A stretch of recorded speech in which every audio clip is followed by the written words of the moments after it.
Bonjour, Aurélia et moi nous sommes agents immobiliers depuis plus de 20 ans et aujourd'hui on va t'expliquer comment préparer ton bien avant de le mettre sur le marché. Quels conseils et astuces on va pouvoir t'apporter pour présenter ton bien sur son meilleur jour et ainsi le démarquer de la concurrence. Donc ça y est, tu veux vendre, mais en fait tu sais pas du tout par où commencer. Donc la première chose à faire avant même de préparer ton bien, c'est déjà de te préparer toi.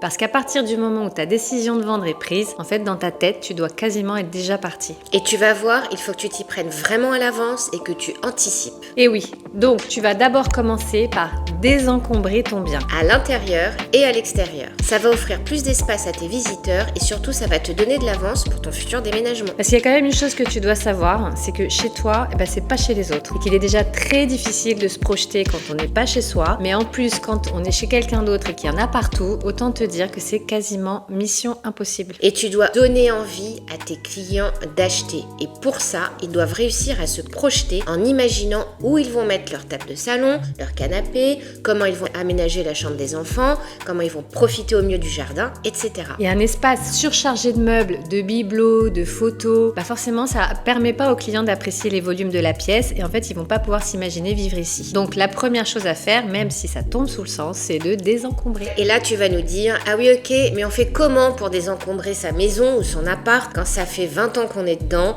qu'on a entassé, il y en a partout, de la cave, le sous-sol, etc. Comment on fait? Le timing, c'est justement pour ça qu'on te dit tout à l'heure qu'à partir du moment où tu mets en vente, tu dois anticiper le timing parce qu'en effet, désencombrer, ça peut prendre beaucoup de temps. Alors, tout d'abord, le plus simple, ça va être de commencer, attention, ça va te surprendre parce que c'est pas forcément très intuitif, mais par vider, ouvrir tes placards et tes armoires et faire le tri. Tous les placards et toutes les armoires. Et hormis les souvenirs ou les choses qui sont précieuses à tes yeux, comme les colliers de nouilles de tes enfants, comme la collection de petites cuillères de ta grand-mère, bref, tout ce qui a de l'importance pour toi, ça ok, bien sûr, tu gardes. Mais tout le reste, tout ce dont tu ne te sers pas depuis des années et qui traîne dans tes placards juste pour faire joli, ça, on est bien d'accord, tu vires. En gros, tout ce dont tu ne t'es pas servi depuis, allez, on va dire, faut fixer un timing. En général, 3 ans. On conseille entre 2 et 3 ans maximum. Je suis quand même un peu large. Tu vas virer. On t'expliquera après comment, évidemment, recycler, revendre, etc. Mais si tu te fixes un timing, si au bout de 2 ans, tu t'en es pas servi, c'est fini. Alors après, c'est vrai que c'est assez générationnel, de garder tout et n'importe quoi. Ma mère le fait très très bien. Ça fait 20 ans qu'elle entasse. Ça ne sert à rien. Elle s'en sert jamais, mais c'est là et peut-être que ça la rassure. Je ne sais pas, mais en tout cas, il faut virer. Pour les fringues, c'est pareil. On s'est tous dit, attends, ça je le garde, je suis sûre que quand j'aurai perdu les petits kilos superflus, je pourrai le remettre. Non, en fait, parce que t'avais 18 ans, t'en as 45, donc c'est terminé. Oui, et puis alors au final, soit on n'arrive pas à perdre de poids, soit on a réussi, mais du coup, on n'a pas envie de remettre nos vieilles fringues, on a envie évidemment d'acheter la nouvelle collection. Donc si on ne se sert pas, on vire. Et ce conseil, ça concerne surtout toutes les petites choses, car évidemment, c'est plus facile de démarrer avec les petites choses, mais en fin de compte, ça prépare un peu, entre guillemets, ton cerveau à anticiper pour s'attaquer aux choses un peu plus importantes comme les meubles par exemple. Étape 2, enlève tes gros meubles. Enlève tes gros meubles, je peux pas enlever tes gros meubles. Ok, alors c'est bon, je la change. Étape 2, enlève tes meubles encombrants et ne garde que l'essentiel. Pardon. Je suis navrée. Et oui, le mieux c'est donc de les enlever dès le départ, surtout ceux qui sont vraiment imposants. Je pense notamment, aux vaisseliers des grands-parents qu'on fait 3 générations, les armoires en chêne qui couinent dès qu'on ouvre la porte par exemple. Donc tout ça, on enlève. L'idée en fait, pour te rendre compte de l'espace, c'est qu'on voit les murs et le sol. Donc les tapis, les gros meubles, etc. on vire. Plus les meubles vont être imposants dans une pièce, plus la pièce va paraître petite. D'ailleurs souvent dans le homestaging, je suis partie toute seule, c'est pas du tout le texte. Non, pas du tout. Et en plus, c'est plus du tout à la mode. Aujourd'hui, les gens, ils aiment tout ce qui est épuré et tout ce qui est moins chargé. Ok, mais donc on vient au cœur de la question, comment on se débarrasse de tout ça? Alors, c'est très simple. La première chose à faire, et ce qui est aussi la plus rentable, c'est de mettre en vente tout ce dont on n'a plus besoin. Mais alors, où ça? Alors là, pour les fringues, il existe une multitude de solutions. La plus connue étant la vente en ligne sur Internet. Les sites comme Vinted, Jayo, Dressker, c'est l'ancien site Once Again, Prêt à changer, Smala pour les enfants, idéal pour vendre ses vêtements. Pense aussi aux grandes enseignes qui développent énormément la seconde main. Même les marques de luxe s'y mettent.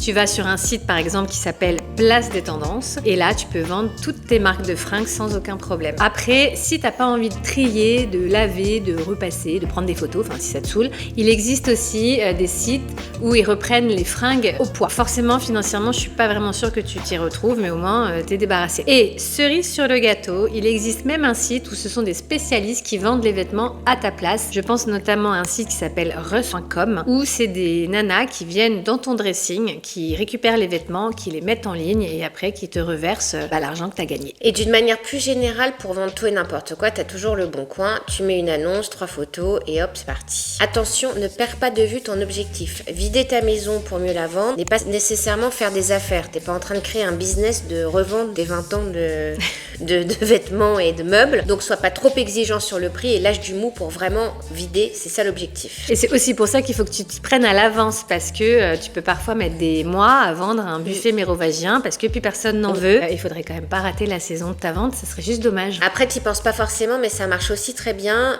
sont les groupes Facebook de la ville dans laquelle tu habites ou aux alentours. Souvent, ça commence, c'est des titres, tu sais que tu viens de Paris, de Boulogne, de La Rochelle, Marseille. Et là, on a de vraies communautés de particuliers qui vendent entre eux et c'est assez sympa. Pense aussi aux vide-greniers, aux brocantes. Bon, là encore, il faut te renseigner à l'avance des dates et des délais d'inscription auprès des mairies. Les dépôts-ventes, les vide-dressings sont aussi des bons moyens pour se débarrasser de ces vêtements tout en les vendant. Et enfin, on n'y pense peut-être pas assez souvent, même si c'est très souvent fantasmé quand même. T'as peut-être des trésors qui sont cachés dans ta maison, des choses dont t'as même pas connaissance et qui peuvent te rapporter de l'argent. Tu t'es pas rendu compte, mais il y a peut-être quelque chose d'autre à faire. Pense aussi à faire venir un antiquaire qui va pouvoir aller évaluer tes objets et pourquoi pas te les racheter. Donc autant joindre l'utile à l'agréable et surtout, important, il te débarrasse. Alors maintenant, si tu veux pas vendre parce que tu trouves ça trop contraignant ou que c'est pas raccord avec ton projet, dans ce cas, tu peux tout à fait stocker tes meubles dans un garde-meuble par exemple. Il en existe plein comme Homebox, Shugard. Les prix varient en fait en fonction des mètres cubes. À Paris par exemple, on est en moyenne entre 70 et 130 € par mois pour 12 mètres cubes. Et il y a aussi de plus en plus de particuliers qui proposent de stocker des meubles, moyennant finance bien sûr. Alors après juste, il y en a un qui s'appelle YouStock qui est le plus connu. C'est juste qu'en termes de sécurité, je sais pas si c'est aussi sécure que les Ils ont dû prévoir quelque chose mais il faut vérifier. À voir. Après, si le temps presse et que t'as pas réussi à te débarrasser de tout, tu peux tout simplement, évidemment, aussi les donner à des... Tu vois, le fait de donner, ça me... Ouais, tu t'aimes pas donner. Tu vois, je préfère recevoir, moi. Je les citerai pas, mais évidemment, c'est des associations que tu vas choisir en fonction de tes affinités, bien évidemment. Il existe aussi des sites pour tout donner, comme Give, G-E-E-V, où tu donnes ce dont tu ne veux plus. Il n'y a rien de plus simple. La déchetterie, ça marche aussi. Et encore, tu as aussi les encombrants de ta commune. Et enfin, sache qu'il existe aussi des sociétés qui sont vraiment spécialisées dans le débarras. Ok, donc maintenant que tu as désencombré ton bien et qu'il est beaucoup moins chargé, qu'est-ce que tu fais ? Eh bien, tu le dépersonnalises. Ça paraît bateau, c'est revu et corrigé, je sais, mais c'est tellement vrai. Et encore une fois, chez toi, c'est pas chez les autres. Surtout, ta vie n'est pas celle des autres. Donc, tu dois enlever tout ce qui reflète un peu trop ta personnalité. Par exemple, on le voit parfois, on a des clients qui ont une passion pour les poupées russes, par exemple. Il y en a un petit peu partout dans la maison. Ça, typiquement, tu enlèves. En plus, c'est un peu flippant. C'est un peu comme les nains de jardin. Enfin bref, cette règle, elle est valable pour tous les collectionneurs impulsifs. Maman, si tu me regardes. Donc voilà, un truc important à enlever, qu'on n'y pense pas toujours, c'est aussi les photos de famille. C'est sympa pour tes parents. On va pas y arriver. On a tous eu la photo de mariage des grands-parents qui trônait au-dessus de la cheminée ou encore les photos de classe des enfants sur le frigo. Alors oui, on adore parce que c'est les nôtres, donc on aime les photos de classe. Mais bon, les visiteurs, eux, n'ont pas forcément besoin de voir toutes vos photos perso. Ça pollue un peu le champ visuel, on va dire. Et c'est exactement la même chose pour les tableaux et les objets de valeur. Par exemple, tes bijoux, il vaut mieux que tu les enlèves et que tu les mettes dans un endroit sécure et fermé à clé. Alors on dit pas que les clients sont des voleurs, mais tu fais visiter ton bien immobilier, tu fais pas visiter le musée du Louvre ni le château de Versailles. Donc on sait jamais, il faudrait pas qu'il y ait un enfant kleptomane qui, sans faire exprès, embarque la bague de fiançailles qui vient de passer 3 générations. On évite. C'est toujours les enfants qu'on accuse. Ça évite aussi aux clients de se dire eux ils ont de l'argent, ça se voit, c'est cool, on pourra négocier, ils sont pas dans le besoin. Donc les œuvres d'art, dans une certaine mesure, et tout ce qui pourrait être un signe un peu ostentatoire, on cache. Donc tu l'as compris, dépersonnaliser, ça permet à tes clients de se focaliser sur l'essentiel, à savoir le bien en lui-même, les volumes, les plus, les moins, la disposition, et non sur ce que t'aimes dans la vie et ce que font tes enfants, et non sur ton intimité en fait. Voilà, tu vends ton bien et pas ta vie. En fait. Et d'ailleurs, c'est ce qui est à mon sens le plus important, c'est ne pas oublier aussi que ta vie privée, elle va être exposée sur les sites internet immobiliers, sur les réseaux sociaux, parce que maintenant on diffuse beaucoup les annonces sur les réseaux sociaux, dans les vitrines des agences immobilières. Et trop souvent, on voit sur les sites des photos de biens immobiliers où derrière on voit les photos de famille, les visages des enfants. Et moi personnellement, je trouve que c'est pas très safe. Non. Donc voilà, tes clients, ils ont besoin de se projeter. Donc même si t'adores ta vie et t'as bien raison de vouloir collectionner les poupées en porcelaine ou les petits chats, c'est ton projet à toi et pas le leur. Donc il faut qu'ils se projettent, mais sans toi. Tu as désencombré, tu as dépersonnalisé. Le fan de Johnny qui sommeille en toi s'est ravisé. Donc maintenant, qu'est-ce que tu fais ? Tu ranges et tu nettoies. Et voilà. Ton bien, il doit être impeccable, c'est-à-dire il doit être rangé intérieur comme extérieur et il doit sentir bon. Et oui, ça peut paraître un peu ridicule à dire, mais on vous l'assure, c'est 23 ans de métier maintenant, je crois. Ça nous est arrivé plus d'une fois, arriver dans un bazar total. Alors maintenant non, parce qu'on fait de la prévention avec nos clients. J'ai même eu quand même un jour un adolescent qui dormait, qui n'avait pas voulu se lever pendant la visite. D'accord. Ouais, si tu te reconnais. Donc donc avec les odeurs qui vont avec, qu'on soit dans une petite maison ou un studio d'étudiants ou dans un 250 mètres carrés en plein 16e, les règles sont pareilles pour tout le monde. C'est justement aussi pour ça que quand tu prends la décision de mettre en vente, tu dois être prêt dans ta tête parce que ça implique que ton bien il soit impeccable à chaque visite et ça c'est vraiment de l'autodiscipline. Je peux te dire que quand tu as des enfants ou des animaux, ça peut vite devenir un enfer parce que dans une maison il y a de la vie et tous les jours il y a de la vie 24/24. Et non, t'as pas forcément envie de passer l'aspirateur tous les 4 matins, t'as pas forcément envie de faire des lessives tous les jours, t'as pas forcément envie de faire la vaisselle après chaque repas. Oui, chez toi il y a de la vie, il faut qu'on le ressente lors des visites, ça doit pas non plus être une maison témoin, mais il faut savoir doser entre il y a de la vie et il y a du bordel. Exactement. Donc on a quelques petits conseils aussi pour un conseil que t'adores. C'est ce que tu... C'est ma passion. C'est ta passion. Oui. Je crois que... C'est ma passion. Numéro 1, peut-être même. Presque. Les paniers. Ouais. Alors En osier. là, je pense qu'elle peut faire 1 heure là-dessus. Mais je pense que c'est une bonne idée parce que depuis que tu m'as fait découvrir ça, j'en ai acheté moi aussi. J'ai un panier pour les jouets du chien. J'ai un panier pour tout ce qui est chargeur. Voilà. Et dans la chambre des enfants aussi. Les paniers pour ranger les jouets. C'est mieux que les bacs en plastique. Exactement, exactement. Les paniers, c'est pour tout, en fait. Après, tu vas trouver plein de conseils et d'astuces de rangement sur Instagram, pour pas le citer, où tu as un nombre illimité de comptes Insta sur des astuces de rangement. Tu connais lesquels, toi ? Moi, je connais Home Decor, Inspire Me, je crois. Ouais, enfin, c'est toi qui m'as fait découvrir tout ça. La maison ternoise. Tu me demandes, mais... Alors, voilà, en tout cas, l'idée, c'est de faire disparaître tous les petits accessoires du quotidien qu'on a l'habitude de laisser traîner et qui peuvent rendre l'espace visuellement moche. Donc le linge qui traîne dans les paniers, on les met dans les paniers à linge. On laisse pas les chaussettes traîner par terre. D'ailleurs, elles sont tout le temps devant le panier à linge et ça... Mais c'est un phénomène assez étrange. Oui, mais c'est un autre sujet. Si on veut éviter les engueulades, on conditionne son mari à ce qui nous aide. Autre chose, pensez à ranger et fermer les placards. Alors ça aussi, ça peut paraître un peu basique et idiot, mais il faut quand même savoir qu'il y a beaucoup de clients qui vont ouvrir les placards pour vérifier comment sont faits les aménagements, voir s'il y a de l'espace. C'est vrai que la porte de placard coulissante qui ne coulisse pas, par définition, c'est un peu embêtant. Donc ça veut dire des frais à prévoir. Est-ce que je dois changer la porte, la réparer, etc. Si elle ne coulisse plus, faites-le avant, comme ça vous êtes tranquille. Des portes de placard cassées. Ou typiquement la porte de placard que tu ouvres et tu as les 10 jeans qui te tombent dessus. Ça aussi, c'est pas très esthétique. Et puis en plus, on peut penser que c'est cassé ou que ça marche mal. Ça donne pas des bonnes ondes et c'est pas très vendeur en fait. Ouais, puis ça envoie aussi potentiellement le message qu'il n'y a pas assez de rangement dans la maison ou l'appartement. C'est-à-dire on entasse parce que justement il n'y a pas assez de placards. Donc voilà, évidemment on fait tous les lits. Les lits doivent être au carré, pas au carré militaire mais au carré...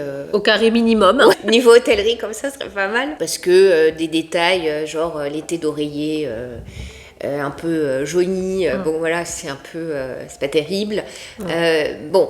Pense toujours au premier coup d'œil, en fait. Voilà. Et tu peux très bien mettre une jetée de lit, un plaid, une petite couverture un peu mignonne avec plein de coussins. Là aussi, sur les réseaux sociaux, il y a tout ce qu'il faut. Oui, parce qu'il y a tous les budgets. Il y a tous les budgets, vraiment, il y a tous les magasins. La récup aussi, un peu s'organiser. Et pour les chambres d'enfants, c'est aussi bien évidemment une des pièces les plus difficiles à ranger parfois. Donc là aussi, privilégie des jolies boîtes, des jolis paniers, des coffres à rangement, des jolis tapis pour l'effet un peu cosy, des guirlandes pour l'effet un peu chaleureux. Voilà, il faut rendre l'univers attrayant. Et puis donc, évidemment, tout ça c'est valable pour l'extérieur aussi, parce que si tu ranges tout et que tu mets tout dehors, ça va pas le faire non plus.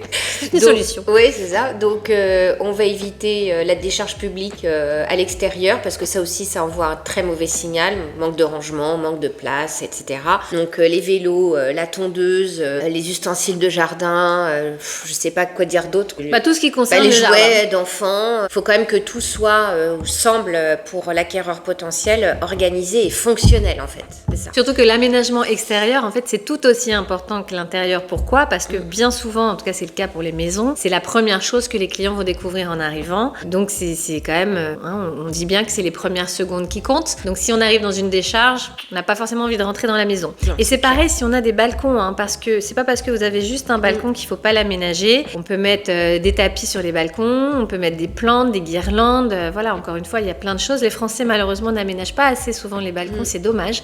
Parce que ça aussi, un joli balcon bien éclairé avec une petite ambiance cosy et chaleureuse. Ça prolonge un peu la pièce en plus, voilà. Comme ça, sur le séjour par exemple. Ça peut déclencher le coup de cœur. Ouais, exact.